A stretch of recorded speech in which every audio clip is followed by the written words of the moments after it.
The first time I understood that my family could erase me without raising their voices was at a Christmas wedding I wasn't supposed to attend. I was standing in the back of a renovated barn in upstate New York, watching my younger brother get married, when my aunt leaned in and whispered, "You know you're not in the program, right?" She didn't sound cruel. That was the worst part. Her tone was factual, almost apologetic, like she was telling me the weather had changed. I looked down at the folded booklet in my hand. White cardstock, gold lettering, elegant. Inside were pages of names, carefully arranged. Bridesmaids, groomsmen, parents of the groom. There was my father's name, my mother's, my brother's, even my cousin Laura, who lived in Arizona and barely spoke to anyone. My name wasn't there. I was 32 years old, and in that moment, I felt the same cold, familiar tightening in my chest I'd felt my whole life. The quiet understanding that I was present but not included, allowed but not chosen. My name is Eleanor Brooks. Most people call me Ellie.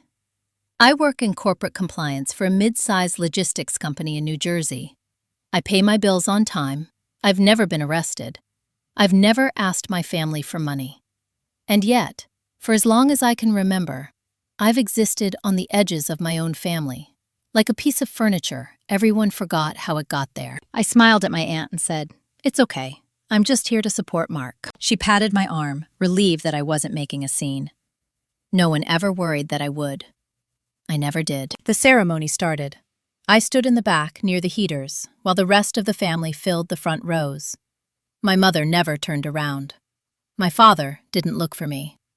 Mark didn't notice I wasn't where siblings usually sit. I told myself it didn't matter. It was just a wedding, just a booklet, just another small thing. That's how it always starts, with something small enough to dismiss. After the ceremony, during the cocktail hour, I drifted toward the bar. My cousin Laura waved me over. "Ellie," she said, lowering her voice, "are you okay?" I nodded. Why wouldn't I be? She hesitated, eyes flicking around the room.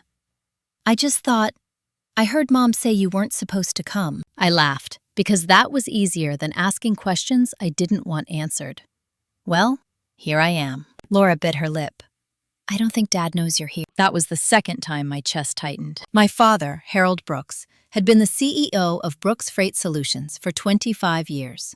Family business, started by my grandfather after the war. Everyone in the family worked there at some point, except me. Not because I didn't want to, but because I was never invited. Mark had started straight out of college. My parents called it tradition. I watched my father across the room, holding court near the bride's parents, laughing too loudly, hand on his whiskey glass like it was a prop. He looked healthy, comfortable, in control. I wondered what story he had told tonight about me, if he had told one at all. When dinner was announced, place cards were set out on the long table near the dance floor. I walked over, scanning for my name. Eleanor Brooks. Ellie Brooks. E. Brooks. Nothing. A server noticed my confusion and asked if she could help. "I think there might be a mistake," I said calmly. "I don't see my place card." She checked her list, frowned, and then said, "Oh, you're not seated. Not, you're not on the list. Not, your card is missing. Just, you're not seated." She gestured toward a small table near the kitchen, already half full of coats and purses. "You can sit there if you want." I thanked her and did exactly that. I ate chicken that had gone cold and listened to laughter drift from the main tables. Toasts were made, stories told. My brother thanked our parents for everything they'd done to set him up for success. I didn't clap. I didn't cry. I just watched. Later that night, my mother finally approached me. She smelled like champagne and roses. "Ellie," she said, surprised, like she'd just noticed me. "I didn't realize you were staying for dinner." "I was invited," I replied. My voice was steady. It always was. She waved her hand dismissively. "Of course. It's just, things were very tight. Mark wanted it intimate." Intimate. A wedding with 200 guests. She leaned closer. "You understand, right?" I nodded. I always did. On the drive home, snow started falling lightly on the highway. My phone buzzed once. A text from Mark. "Thanks for coming. Hope you didn't feel awkward." I didn't reply. That night, Lying in my apartment, I replayed the evening over and over. Not angrily, clinically, like reviewing footage from a security camera. There it was. The pattern I'd spent years pretending wasn't real. I wasn't excluded because I'd done something wrong. I was excluded because I was convenient to exclude. Because no one expected me to push back. Because I'd been trained not to. 3 weeks later, my father called. "Ellie," he said briskly, "I need you to sign something." He explained that he was restructuring some assets. Estate planning. Routine. He said my brother would inherit the company one day, and they just needed signatures from immediate family to finalize things. "I'll email it to you," he said. "Sign and return. No need to come in." I asked one question. "What am I signing?" There was a pause, just long enough to notice. "Standard waiver," he said. "You trust me, don't you?" I looked at the ceiling of my apartment, thought about the wedding, the empty seat, the missing place card. "Yes," I said. "Send it." The document arrived an hour later. 32 pages of legal language.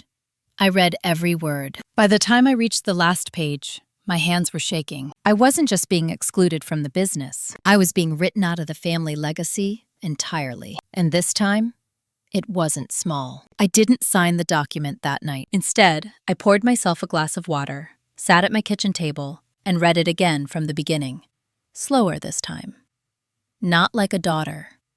Like a stranger who had learned the hard way that tone and intention never appear in legal writing unless you know where to look. The waiver wasn't dramatic. No bold threats. No insults.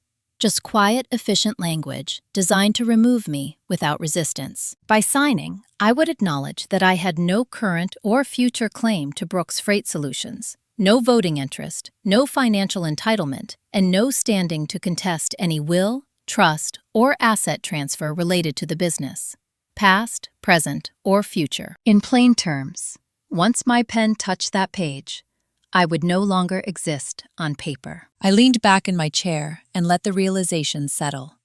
This wasn't an emotional decision.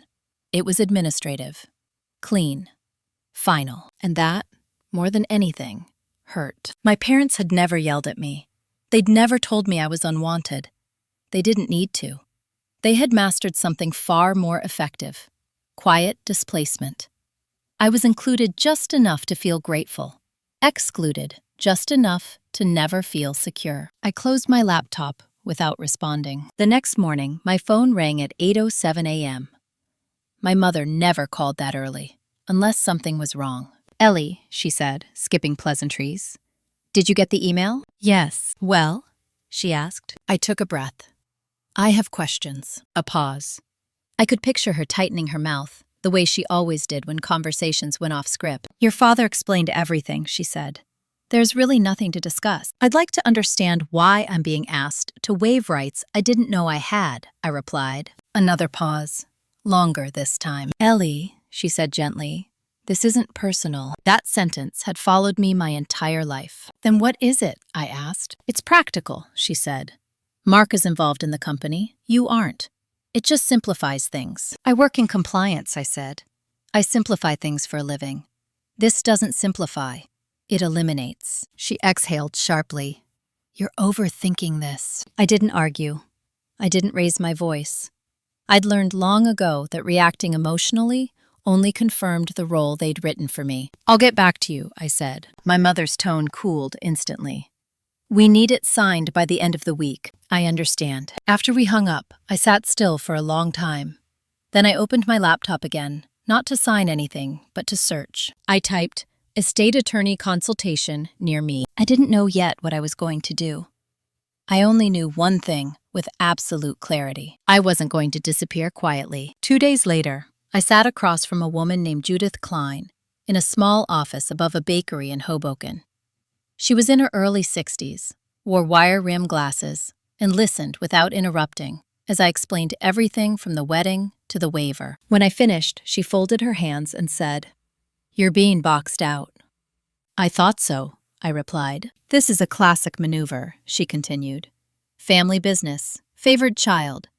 Other child kept emotionally close, but legally distant." I felt something loosen in my chest. Not relief. Recognition. "Can they do this?" I asked. She tilted her head. "That depends. Have you ever received distributions, shares, been listed as a beneficiary on anything related to the company? No. Then on paper, you're already out, she said calmly. The waiver is just cleanup. I swallowed. So I don't matter. Judith's eyes sharpened. That's not what I said. You matter, but legally you've been positioned as irrelevant. I nodded. It stung, but it was honest. There is one thing, she added. I looked up. Your father is rushing, she said. That suggests pressure or risk. What kind of risk? She leaned back. Health, debt, a pending sale, something he doesn't want contested later. I thought about the timing, the wedding, the restructuring, the urgency. What do I do? I asked. Judith considered me carefully. You have two options. Sign and accept the role they've assigned you, or don't sign and force them to acknowledge you exist. What happens if I don't sign? They'll escalate, she said. Emotionally, possibly legally. They'll apply pressure until you comply. I imagined my mother's voice. Calm, disappointed, firm. And if I still don't? Judith smiled faintly. Then we find out what they're afraid of. I left her office feeling heavier and steadier at the same time. That night, my brother Mark called. Hey, he said, like we were close. Mom said you're dragging your feet on the paperwork. I'm reviewing it, I replied. He sighed. Ellie, don't make this a thing. I'm not, I said. I'm just not signing yet. There it was. The impatience, the entitlement. Why? He asked. I considered lying, then decided not to. Because it removes me from everything, I said. A laugh, short, uncomfortable. That's not what it's about. Then what is it about? I asked. Silence. Look, he said finally. Dad built the company. He wants it to stay intact. You're not involved. This is just how it has to be. And my role? I asked. Your family, he said quickly. The words sounded hollow, even to him. Then why do I need to sign away my rights? I asked. He exhaled. Because lawyers. I didn't respond. Ellie, he said, irritation creeping in. Don't do this. Don't turn this into a betrayal story. I almost laughed. Almost. I'm not turning anything into anything, I said. I'm just paying attention.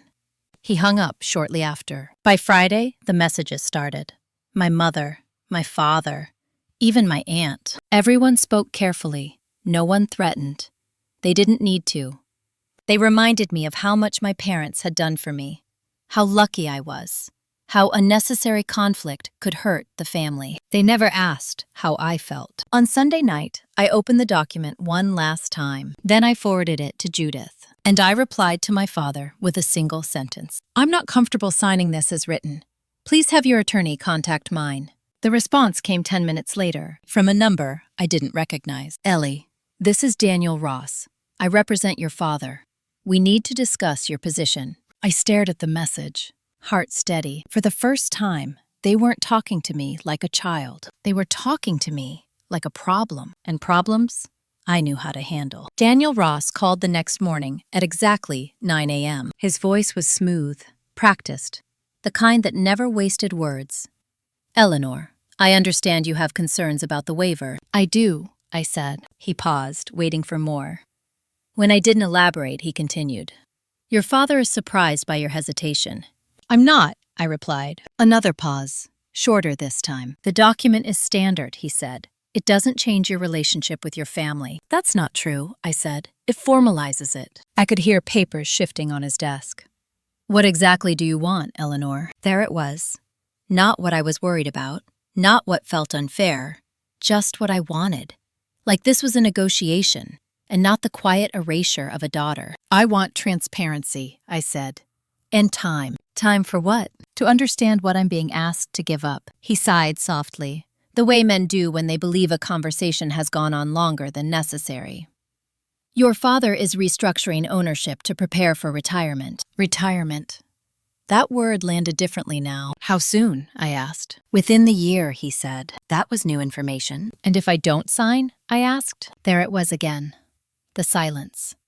Longer this time. Less comfortable. Then your father may reconsider certain provisions, he said carefully. Such as continued financial support, he replied. I almost smiled. They really thought that would scare me. I don't receive financial support, I said. I haven't for years. Another pause. I could almost hear him recalibrating. Eleanor, he said, switching tactics.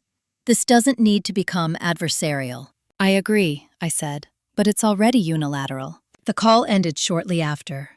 Polite, inconclusive. By noon, my mother had left 3 voicemails. In the first, she sounded concerned. In the second, confused. In the third, annoyed. You're creating tension where there doesn't need to be any, she said. Your father is under a lot of stress. That sentence finally did something to me. Not anger, clarity. They weren't worried about me.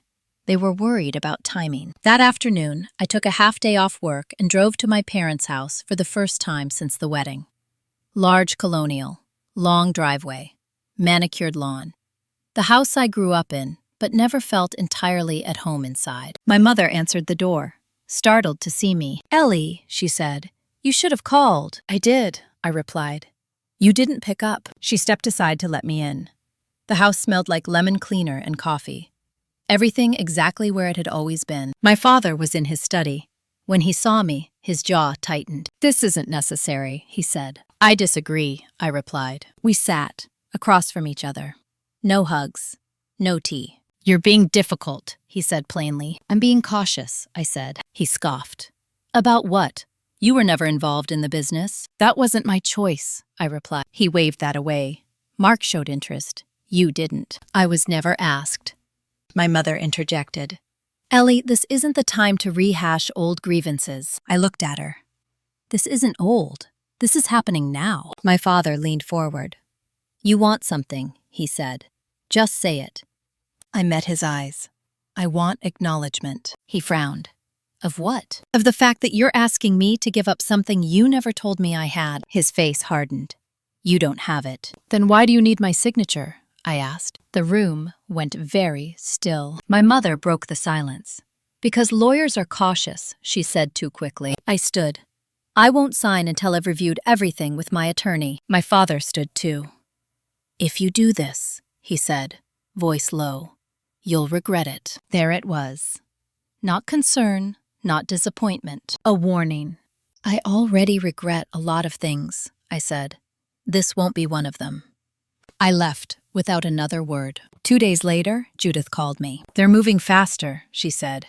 "Your father filed preliminary paperwork to transfer controlling interest to your brother. So he doesn't need me anymore," I said. "He still does," she replied. "For something." "What?" She hesitated. "There's a trust." My pulse spiked. "What kind of trust?" "A family trust," she said, "created by your grandmother. It includes provisions for all grandchildren." I thought of my grandmother, Helen. Quiet, observant. The only one who ever noticed when I went quiet at family dinners. "She died years ago," I said. "Yes," Judith replied. "But the trust activates upon certain events, one of which appears to be the retirement or incapacitation of your father." "And my signature affects that?" I asked. "Yes," she said. "The waiver would likely prevent you from contesting distributions." The pieces clicked together. Not greed. Control. "They're trying to cut me out before I even know what's there," I said. Judith didn't deny it. That night, I didn't sleep. I thought about holidays where my seat was an afterthought. About conversations that stopped when I entered the room. About the way my parents always spoke of Mark's future and my present. Never my own future. I had mistaken familiarity for safety. The next morning, I sent one email. To Judith. To Daniel Ross. To my father, I am formally requesting full disclosure of any trusts, wills, or estate instruments in which I am named or referenced. Until then, I will not sign any waiver. The response was immediate. My father called. I didn't answer. My brother texted. "Don't do this," my mother wrote.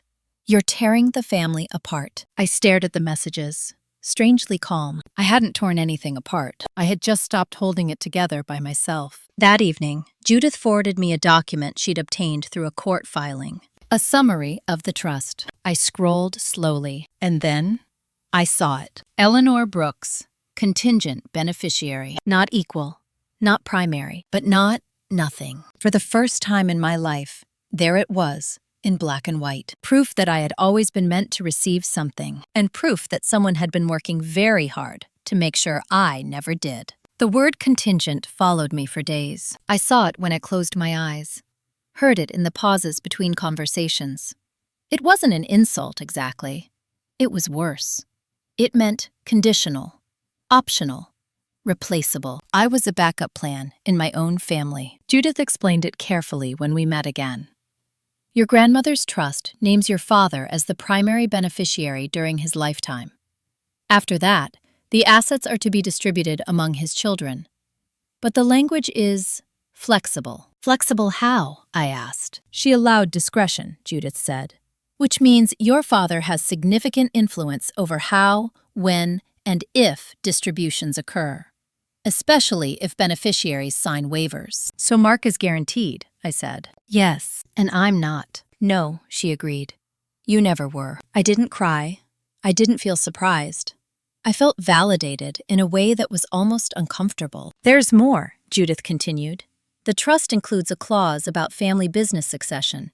If the company remains intact under one heir, that heir receives a larger portion. That would be Mark. Yes. And if it's sold? She smiled faintly.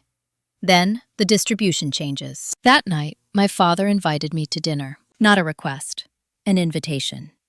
Polite, formal, like we were business associates. I went. The table was set perfectly. My mother had cooked all my childhood favorites: roast chicken, green beans, mashed potatoes.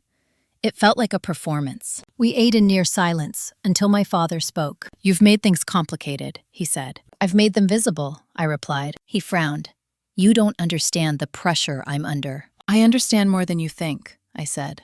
You're retiring. You need control. And you need me? Quiet. My mother set down her fork.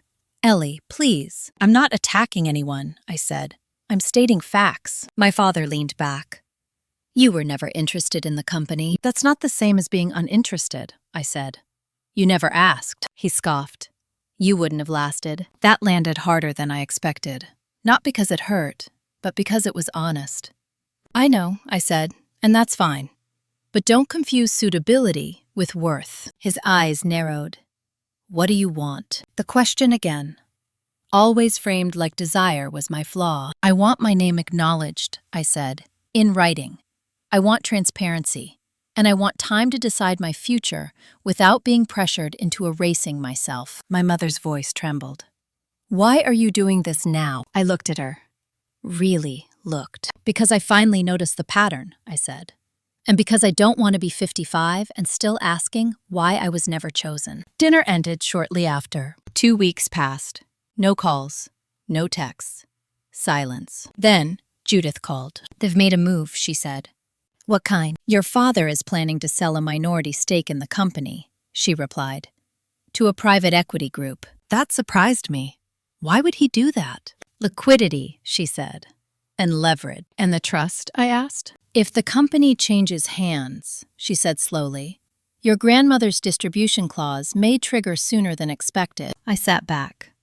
So selling part of the company could actually help me. Yes, she said, but it would also dilute Mark's control. I thought about my brother, his entitlement, his certainty. Do they know? I asked. Not yet, Judith said, but they will. That night, Mark showed up at my apartment unannounced. He looked tired, older. You blindsided Dad, he said without greeting. I didn't, I replied. I stopped complying. He ran a hand through his hair. You're risking everything. For whom? I asked. For the family, he snapped. I gestured around my small apartment. This is my family right now. He softened. Ellie, listen. Dad's health isn't great. That was new. What do you mean? I asked. He hasn't told Mom yet, Mark said. But he's not okay. The room felt smaller. That doesn't change what's happening, I said quietly. Mark's jaw tightened. If you push this, the company could fracture. And if I don't, I replied, I disappear. He didn't argue. He couldn't. You could just sign, he said finally. Take a small settlement. Walk away clean. I looked at him. The brother who never noticed when I was left out. The man who benefited from my silence. No, I said. I'm done walking away. He left shortly after. No hugs, no threats, just disappointment. A week later, Judith sent me an update. The private equity group had backed out. Too much internal conflict, too much uncertainty. The sale was stalled. My father called that night. "We need to talk," he said. "I agree," I replied. But this time, for the first time, he sounded unsure. And that was when I understood something important. I wasn't powerless. I had simply never exercised the power of refusing to disappear. When my father asked to meet again, he suggested a neutral place, a cafe near his office. Not the house, not the boardroom. Neutral ground was his way of regaining control. I agreed. He arrived early, already seated, coffee untouched. He looked smaller than I remembered. Not weak, just older. The certainty he usually carried sat unevenly on him. "Thank you for coming," he said. I sat across from him. "You asked?" He nodded, then got straight to it. "The sale fell through because of you." "No," I said. "It fell through because there were unresolved legal issues." He frowned. "You know what I mean." "I do," I said calmly. "And that's why I'm here." He leaned forward. "What do you want, Ellie?" The question again, as if my existence was a transaction. "I want to be treated like a stakeholder," I said. "Not emotionally, legally." "You're not involved in the company," he said. "I'm involved in the outcome," I replied. He stared at me, searching for something. Weakness, guilt. He didn't find it. "I built this company," he said quietly. "I sacrificed everything for it." "I know," I said. "That's why I never asked for it." "Then why are you doing this?" he asked. I took a breath. "Because every decision you're making assumes my silence. And I'm done being silent." He sat back. "If you keep pushing, you'll hurt Mark." "That's not my responsibility," I said. "Your choices are." His mouth tightened. "You've changed." I almost smiled. "No, I've stopped adapting." We sat in silence. People around us talked, laughed, lived. Eventually, he spoke again. "There's a way to resolve this," he said. "I can arrange a settlement, a trust in your name, enough to be comfortable." "Conditional?" I asked. "Yes," he admitted. "You'd waive future claims." I shook my head. "I'm not selling my right to exist." His eyes flashed. "You're being unreasonable. From your perspective," I said. "Because my compliance used to be free." That was when he said something he hadn't planned to. "You don't understand how dangerous this could get," he said. I leaned in. "Explain." He hesitated. "If the trust triggers now, if the company destabilizes, there could be audits, investigations." That was it. The leverage. "What kind of investigations?" I asked. He looked away. "That's not relevant." "It is to me," I said, "because my name is on that trust." He stood abruptly. "This conversation is over." I remained seated. "Then we're done." He left without paying for his coffee. That afternoon, Judith called me, her voice tight with excitement. "We found something," she said. "What kind of something?" I asked. "A pattern," she replied. "Irregular transfers between the company and a subsidiary. Years old, quiet." I closed my eyes. "And my grandmother's trust?" "Connected," she said. "The trust holds minority interest in that subsidiary." My pulse steadied. Everything made sense now. My father wasn't just protecting Mark. He was protecting himself. "They need me to waive my rights, so I can't look too closely," I said. "Yes," Judith replied. "And you not signing is a problem." That night, my mother came to my apartment for the first time. She looked around like she was seeing my life for the first time. The small couch, the mismatched dishes, the framed photos I'd taken myself. "You're hurting your father," she said softly. I met her eyes. "He's hurting himself." She sat down heavily. "He did everything for this family." "And I did nothing?" I asked. Her lips trembled. "That's not what I meant." "It's what you lived," I replied. She looked at me then. Really looked. Not as a daughter who needed managing, as an adult who had survived without them. "You always made things easy," she whispered. "Yes," I said.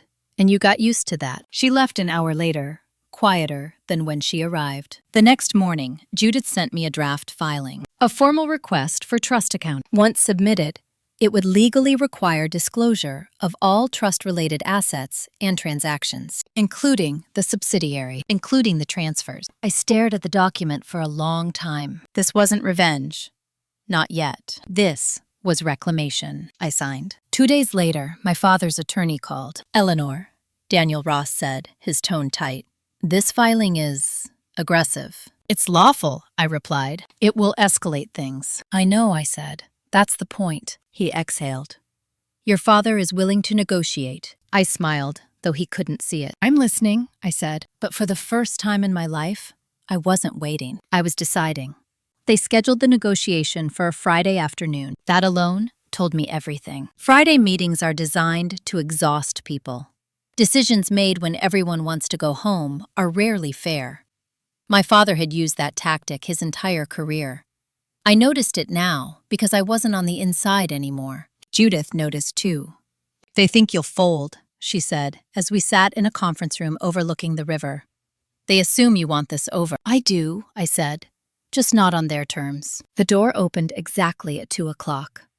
My father entered first, followed by Daniel Ross and another man I didn't recognize. Mark came last. He avoided my eyes. We exchanged greetings that sounded civil and meant nothing. Daniel started. We're here to reach a resolution that preserves the family and avoids unnecessary escalation. Judith smiled politely. Transparency tends to do that. My father cleared his throat. Ellie, we're prepared to offer you a guaranteed distribution. He slid a folder across the table. I didn't open it. Before we discuss numbers, I said, I want to understand something. My father stiffened. What? Why now? I asked. Why was this never discussed before? Daniel interjected. This isn't relevant to the settlement. It is to me, I said, cutting him off calmly. Because if I'm being asked to waive rights, I want to know why those rights were hidden. The unfamiliar man shifted in his seat. Mark stared at the table. My father spoke slowly. Because you weren't involved in the business. That answer stopped working months ago, I said. Try again. Silence. Judith leaned forward. Our filing requests a full accounting of the trust's interests in Brooks Freight Solutions and its subsidiaries. We're prepared to proceed. Daniel's jaw tightened. That would be disruptive. To whom? I asked. My father finally looked at me. Really looked. You don't know what you're asking for, he said. I know exactly what I'm asking for, I replied. Truth. On paper. He laughed once, humorless. You think this ends well? I think it ends honestly, I said. That's enough. Daniel opened the folder again. The offer stands. A 6-figure trust. Immediate funding. No further claims. I glanced at the number this time. It was generous. More money than I'd ever had at once. Enough to make my life easier.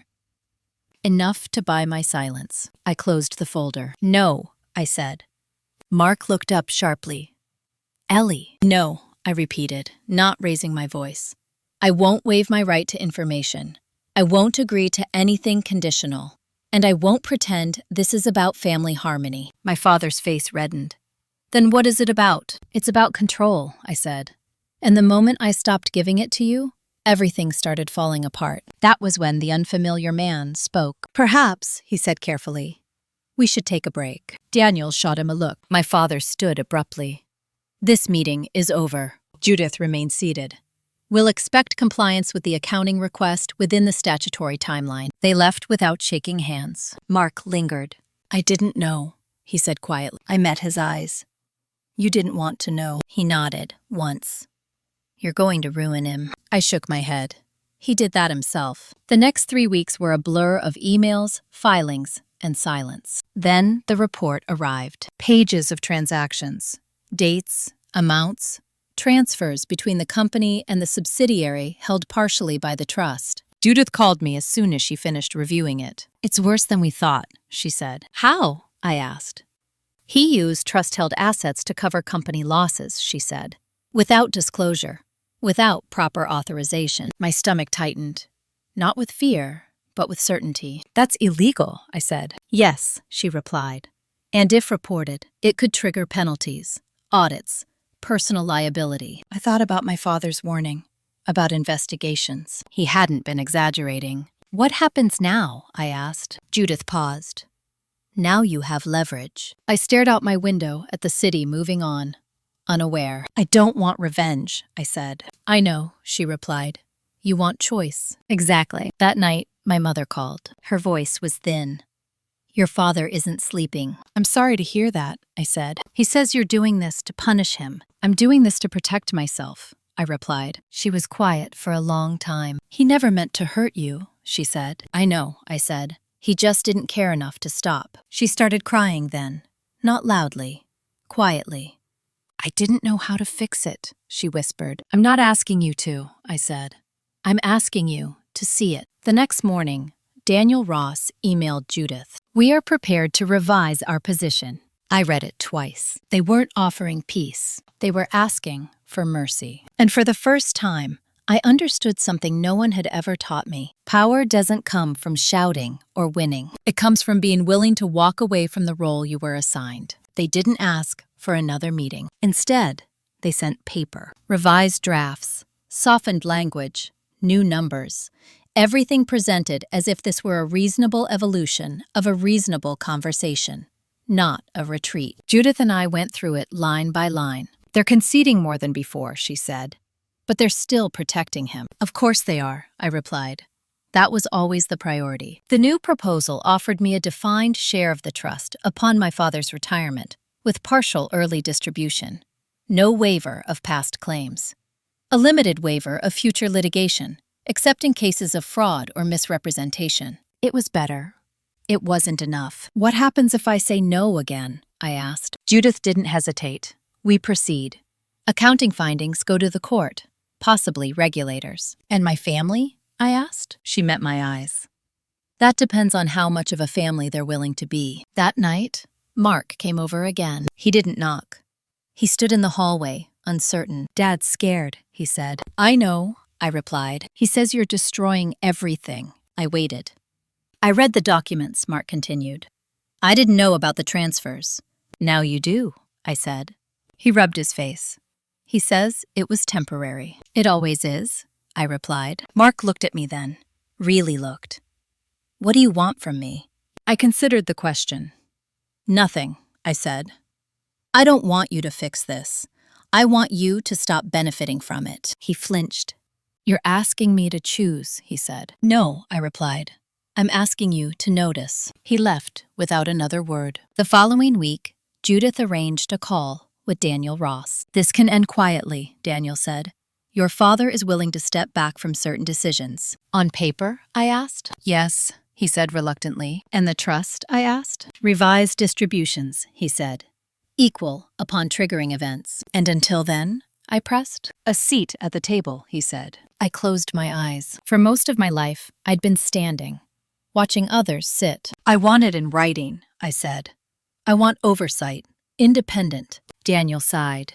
You're asking for a lot. I'm asking for what should have existed already, I replied. There was a long silence. Then he said, I'll take it to my client. 2 days later, my father sent me a text. Not a call, a text. I never thought it would come to this. I stared at the screen for a long time before replying. Neither did I. But here we are. He didn't respond. The final agreement arrived the following Friday. It was thicker than the first waiver, more complex, more honest. It named me as an equal future beneficiary. It created an independent trustee. It prohibited undisclosed transfers. It acknowledged prior mismanagement without assigning criminal intent. It wasn't justice. It was accountability. Judith looked at me. This is solid. I nodded. Are you ready to sign? She asked. I thought about the wedding, the empty seat, the missing place card, the years of making myself small. Yes, I said. On my terms, I signed. 2 weeks later, the trust accounting request was formally withdrawn. No investigations, no headlines, no public fallout. My father kept the company, Mark kept his role, and I kept something I'd never had before, standing. The first family gathering after the agreement was a Thanksgiving dinner. I almost didn't go, but I did. When I arrived, there was a place card waiting for me at the table. Eleanor, not Ellie. Not an afterthought, just my name. My mother noticed me noticing. She smiled, tentative. I sat down. No one clapped. No one apologized. No one made speeches. We ate. Halfway through the meal, my father cleared his throat. I want to say something, he said. The table went quiet. I made mistakes, he said, and I'm trying to correct them. It wasn't an apology, but it was the closest thing I was going to get. I nodded once. After dinner, as I helped clear plates, my aunt leaned over and whispered, "You look different." "I am," I replied. That night, driving home, I felt something shift. Not triumph, not relief, ownership. I hadn't taken anything from them. I had taken myself back. The weeks after Thanksgiving were quiet, in a way I wasn't used to. No urgent calls, no pressure disguised as concern, no reminders about my place. The agreement had done more than alter legal structures. It had rearranged behavior. People spoke to me differently now, more carefully, less dismissively. That was the first thing I noticed, and it unsettled me more than the conflict ever had. At work, nothing had changed. I still reviewed policies, flagged risks, sat in meetings where no one raised their voice. But I carried myself differently. I spoke when something didn't sit right. I asked questions I would have swallowed before. My manager noticed. "You've been sharper lately," she said one afternoon. "More direct." I nodded. I stopped assuming I was wrong. She smiled. "It shows." At home, I reorganized my apartment. Not in a dramatic way, just small decisions made without hesitation. What stayed, what went, what no longer fit the person I was becoming. That was when my mother called again. Not to ask for anything, not to warn me. "I found something," she said. I closed my eyes briefly. "What kind of something?" "Your grandmother's letters," she said. She kept copies. I pictured my grandmother Helen at her small writing desk, pen always precise, words measured. The only adult who ever asked me what I thought and waited for the answer. "Why are you telling me this now?" I asked. There was a pause. "Because I think she was trying to protect you," my mother said quietly. And I didn't listen. I let that land. She brought the letters the following weekend. A neat bundle tied with faded ribbon. I read them slowly. They weren't dramatic, no accusations, just observations. Notes about patterns, about favoritism, about the danger of mistaking control for love. One sentence stood out. "Ellie will survive whatever this family puts her through. I'm not sure the rest of you will." I folded the letter and set it aside. My mother watched me carefully. "I should have done more," she said. "Yes," I replied. "You should have." She flinched, then nodded. That night, my father called. He sounded tired. "The board is pushing back." "About what?" I asked. "The oversight," he said. "They don't like outside eyes." "They shouldn't have a problem if everything's clean," I replied. Silence. "I don't understand why you needed to go this far," he said. "I don't understand why I had to," I replied. Another silence. He ended the call shortly after. 2 weeks later, Mark asked to meet. We sat in a diner halfway between our apartments. Neutral. Familiar. "I'm stepping down," he said. I looked at him. "From what?" "Day-to-day operations," he replied. "I'm keeping my title, but I'm not running things anymore." "That's a big change," I said. He nodded. "The board wants distance. And honestly, I need it too." I studied his face. He looked relieved. "I didn't know how much I was benefiting from everything until it stopped being automatic," he said. "I don't know what comes next." "That's not a bad place to be," I replied. He looked at me. "Do you hate me?" I considered the question carefully. "No," I said, "but I don't excuse you either." He nodded. Fair. As winter deepened, I received the first official trust statement addressed to me. Clear. Transparent. Mine to review. It wasn't about the money. Not anymore. It was about proof. Proof that my presence was documented. That my existence had weight. At Christmas, I chose not to attend the family gathering. No announcement. No explanation. I spent the day with friends. People who knew me only as I was, not as a role. No one questioned it. That was another change. In January, Judith called with an update. The independent trustee flagged additional issues, she said.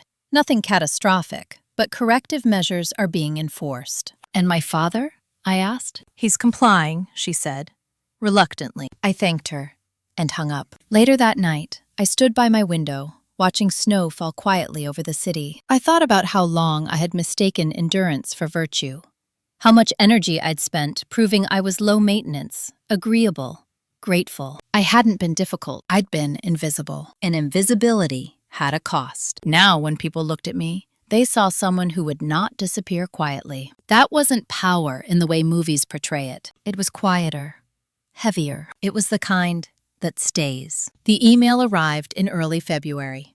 Subject line carefully neutral. Family gathering.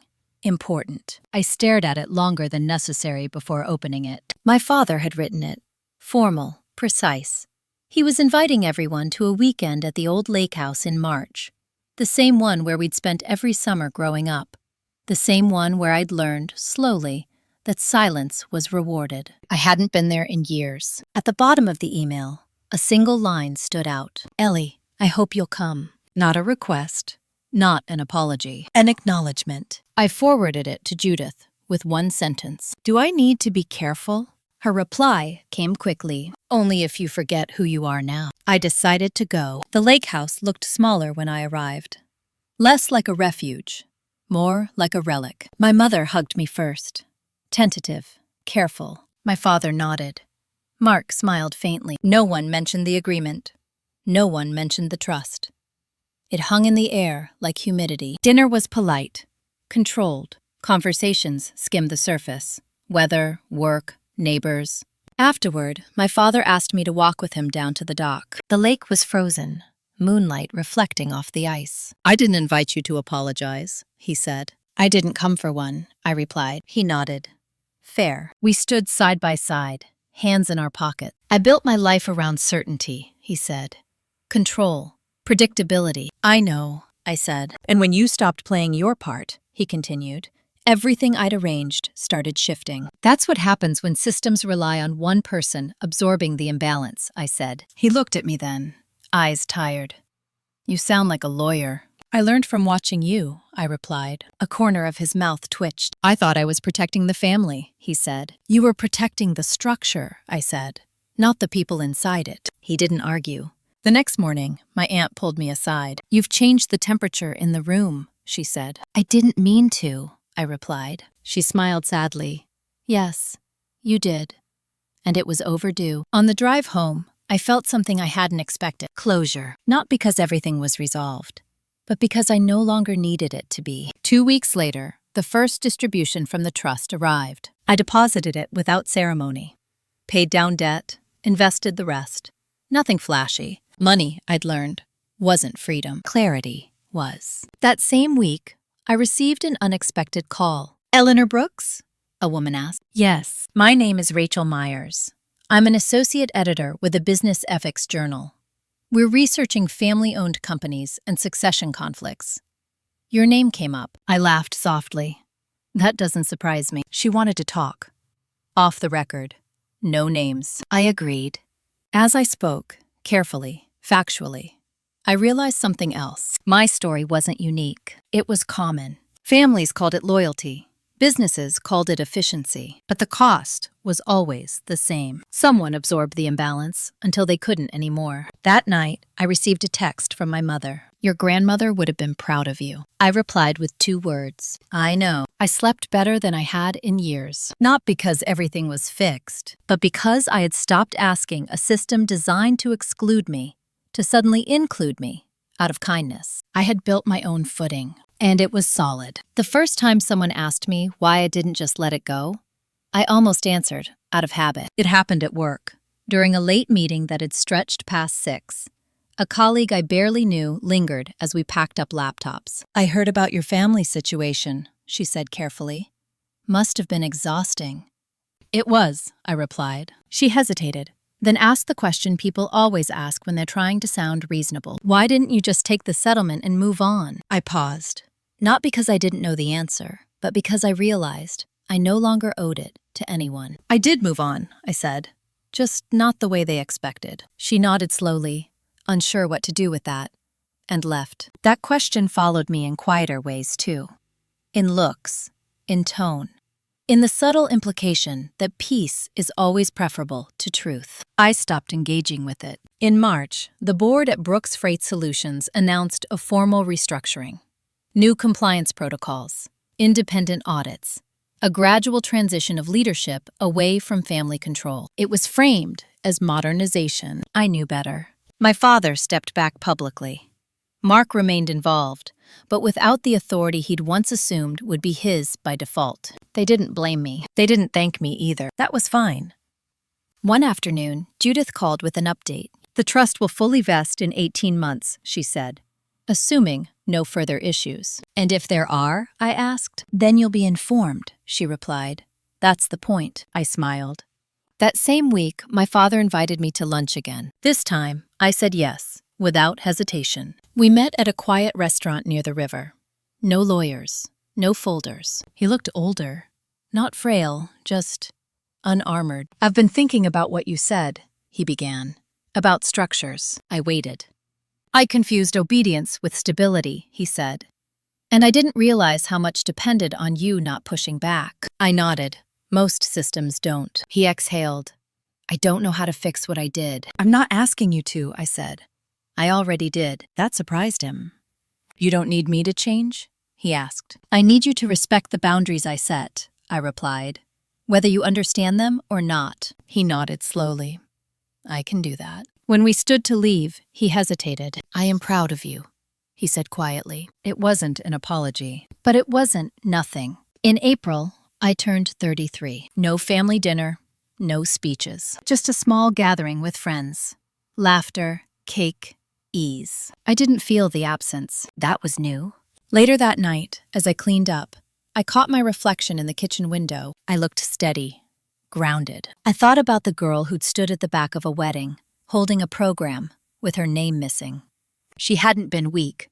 She'd been waiting. Waiting to understand that silence isn't peace if it costs you your place in your own life. I sent Judith a short email the next morning. Thank you for standing with me. Her reply was immediate. You did the standing. That afternoon, I received a message from Rachel Myers, the editor. The piece is moving forward. Anonymized, as promised. Your perspective mattered. I closed the email and went back to work. For years, my family had defined me by what I didn't demand. Now, the most important change was this. I no longer needed to explain why I chose myself. People think resolution feels like relief. They imagine a clean ending, a deep exhale, the sense that everything has settled into place. What I felt instead was quiet, wide, unoccupied. The kind of quiet that comes after a structure collapses, and you realize how much noise it had been making all along. Summer arrived without ceremony. I stopped marking time by family obligations and started noticing it in smaller ways. Longer evenings, open windows, the absence of dread before phone calls. I hadn't cut my family off. I had just stepped out of constant availability. My mother called occasionally. Short conversations, neutral topics. She asked about my job, my apartment, my plans. She didn't ask for reassurance anymore. My father sent updates through emails forwarded by his assistant. Professional, courteous, boundaried. Mark and I spoke twice. Both times brief, both times honest. It was enough. In June, I took a week off work and traveled alone for the first time in years. Nothing exotic. A small coastal town.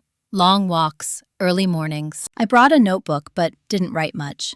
I didn't need to narrate my life anymore to make sense of it. One afternoon, sitting on a bench overlooking the water, I realized something that surprised me. I wasn't angry. Not at my parents, not at Mark. Not even at myself. Anger requires engagement. I had disengaged. When I returned home, there was a letter waiting in my mailbox, handwritten, from my mother.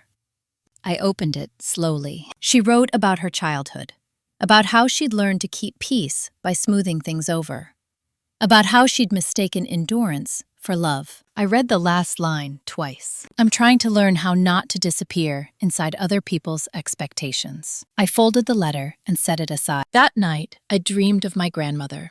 She was sitting at her desk, writing. She didn't look up when I entered the room. You've figured it out, she said. In July, the Trust's independent trustee scheduled a review meeting.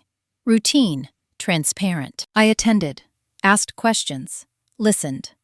Left. No drama, no tension, just information. I thought back to how terrified I'd been when I first refused to sign the waiver. How certain I'd been that everything would collapse. It had, just not me. At work, I was offered a promotion. Not a title bump, a role change, more authority, more autonomy. I accepted without hesitation. I didn't wonder if I deserved it. That weekend, my aunt called. Your father talks about you differently now, she said. How? I asked. Like someone he has to consider, she replied. I smiled. Consideration used to feel like too much to ask. Now, it was the baseline. As August approached, I found myself cleaning out old boxes from storage. Papers, photos, things I'd carried from apartment to apartment without looking at. At the bottom of one box, I found the wedding program, the one without my name.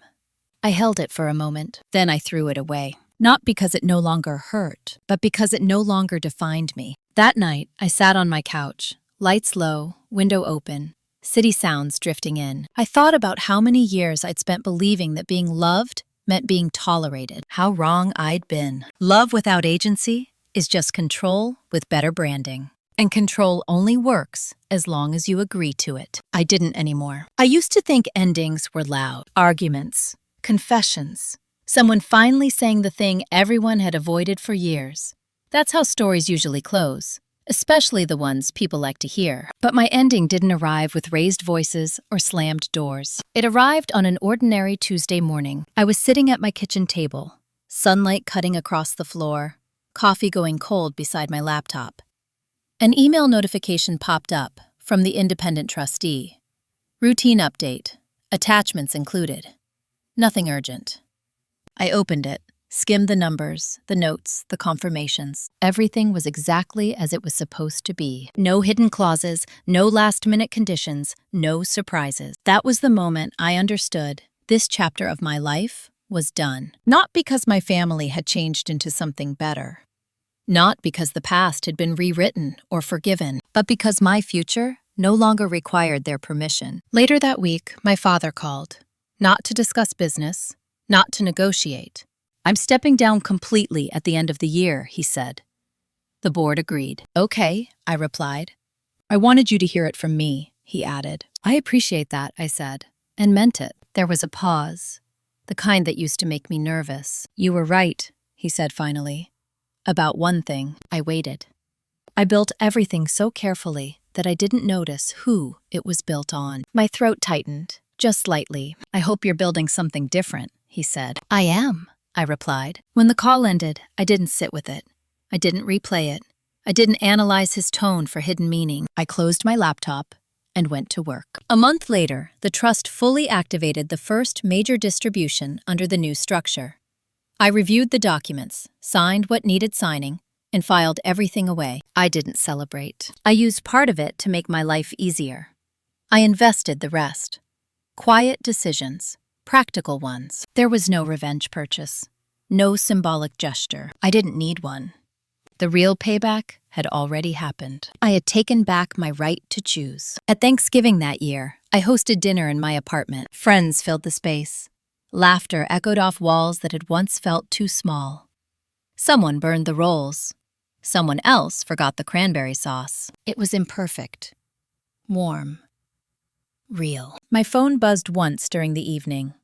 A message from my mother. I hope you're happy tonight. I looked around the table, at people who knew me without conditions, without leverage, without expectation. I typed back, I am.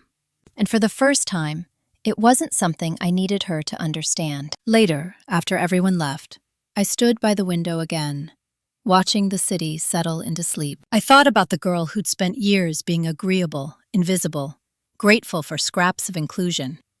The woman who'd been told, gently and repeatedly, not to make things difficult. She wasn't weak. She was trained. And training can be unlearned. Here's what I know now, if you're listening to this, and parts of it feel uncomfortably familiar. Family drama doesn't always look like screaming or cruelty. Sometimes it looks like politeness, like tradition, like being told to wait your turn while the table is quietly rearranged without you. Betrayal doesn't always come with anger. Sometimes it comes with paperwork. And revenge doesn't have to be loud to be complete. Sometimes the most powerful thing you can do is stop negotiating your worth and start acting like it's already settled. I didn't win by taking anything from them. I won by refusing to disappear. If this story resonated with you, if you've ever felt excluded, managed, or quietly pushed aside by the people who were supposed to protect you, I'd love to hear from you. Drop a comment and tell me what line finally made you see things clearly. And if you want more stories like this, stories about boundaries, karma, and what happens when the tables turn, without shouting, Make sure you like, subscribe, and stay with me. Some endings aren't about closure. They're about choosing yourself. And once you do, nothing ever goes back to the way it was.